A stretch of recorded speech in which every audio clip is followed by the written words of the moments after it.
when my wife looked me dead in the eyes and smirked, saying, "My ex always gave me what I wanted. That's a real man." Something inside me snapped. It wasn't just the words. It was the cruel smile on her face, as if she enjoyed watching me break.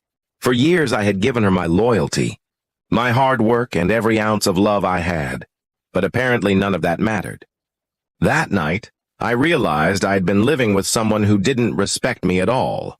It had started with little things, her constant comparisons, her remarks about how her ex was more spontaneous, more romantic, more daring. At first I ignored them, thinking she was just venting old memories, but slowly it became a pattern. She would throw his name in whenever she wanted to insult me, as though she was keeping him alive in our marriage. When she finally admitted she had been talking to him again, I wasn't even surprised. What shocked me was how shameless she was about it. She didn't hide her phone. She didn't even pretend to feel guilty. Instead, she laughed, saying, "You can't blame me for wanting someone who actually makes me feel alive." My heart sank, but my anger burned hotter than my sadness. I started watching her more closely after that. She would dress up differently before leaving the house, spraying perfume she hadn't worn in years. She stayed late at work, but her office confirmed she wasn't there.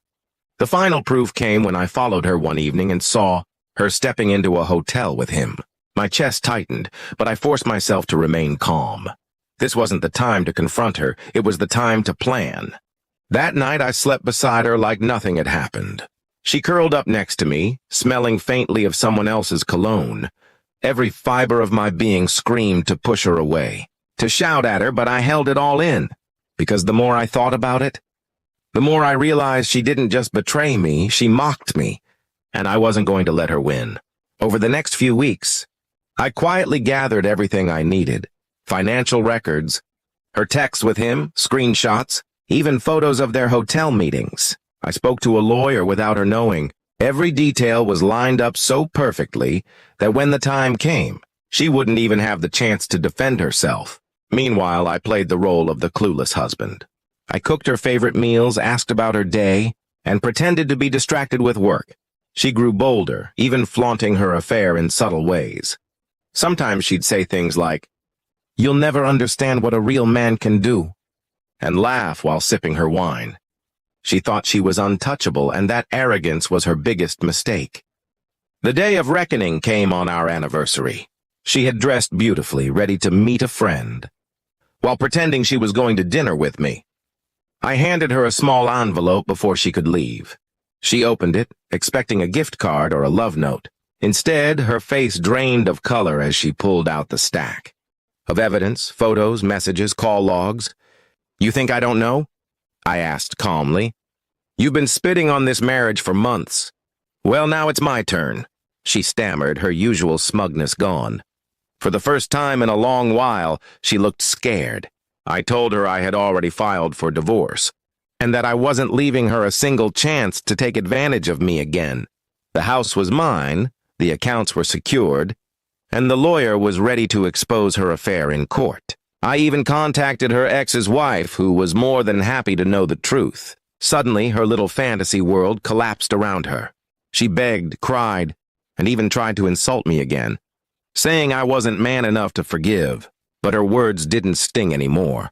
I had already decided she wasn't worth my pain. Watching her desperation was the sweetest revenge I could ever taste. In the end, she left with nothing but her shame. Her ex, the real man she praised so much, didn't want her either once everything came to light. She was alone, exposed, and broken, while I walked away free, stronger, and at peace. For years, she had made me feel small, unworthy, and replaceable. But the truth was clear now. She wasn't loyal enough to deserve me. And when she tried to destroy me with her smirk, she only ended up destroying herself. Revenge didn't come in violence or shouting. It came in silence, in patience, in letting her dig her own grave while I built my way out.